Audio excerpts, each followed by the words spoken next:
Hey everyone, it's Dr. Hodges. It's Obesity Care Week. Yay! Obesity Care Week was a wonderful brainchild of a number of different organizations that really just wanted to bring much more awareness to the disease of obesity and for everybody that's affected by obesity. And so this week we've been having different posts all about obesity from all different aspects. Yesterday we had a post on misconceptions of obesity, and I know that you guys have definitely heard me talk about the disease of obesity and how passionate I get whenever people just say, oh, you just need to eat right and walk or whatever. Obesity is so much more complex than that. There's so many more components to it. But today, really what I want to talk about is access to care. If anybody has ever been interested in weight loss surgery, or even if you're a patient and you're struggling with your weight, and let's say you want to lose 20, 30 pounds and you are interested in taking weight loss medicine, you may have encountered some obstacles to your insurance covering surgery or medications.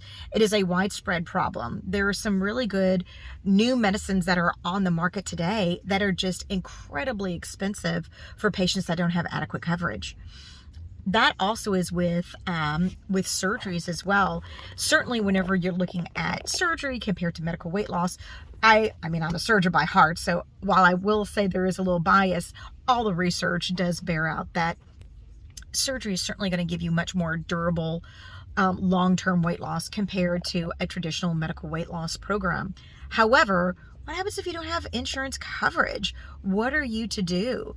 Well, I'm here in Texas, and the Texas Medical Association has some different toolkits available for doctors, as well as ASMBS. They have some toolkits available for doctors whenever you're trying to plead to the different insurance companies so that you can help your patients get coverage. You know, it's not uncommon for me to hear whenever a patient comes in, they'll say, oh, my doctor told me that if they just write a letter and say it's medically necessary, it should be a covered benefit.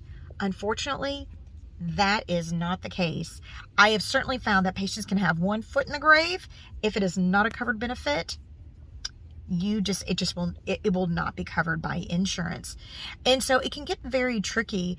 There are several different organizations. There's the Obesity Action Coalition.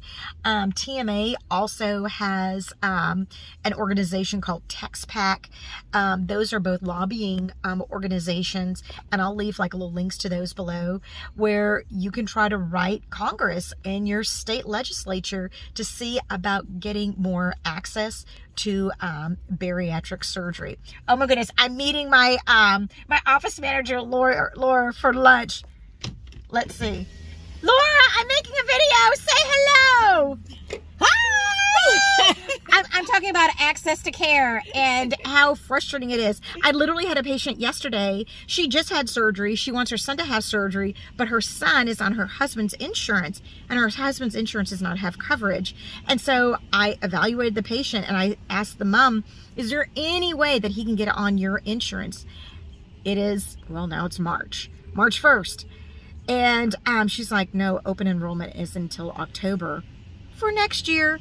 So these are the struggles that patients are facing. I think another thing that patients are facing that we're finding is that there are a lot of groups that don't have any insurance coverage. So certainly lower income patients of a lower SES, so lower socioeconomic status, patients in minority groups, they also might be very disenfranchised because traditionally we're not seeing a lot of coverage for these groups as well. So this is something that we have to fight for, and it's worth fighting for. So go online, look at the Obesity Action Coalition, and let's see what we can do to get in this fight.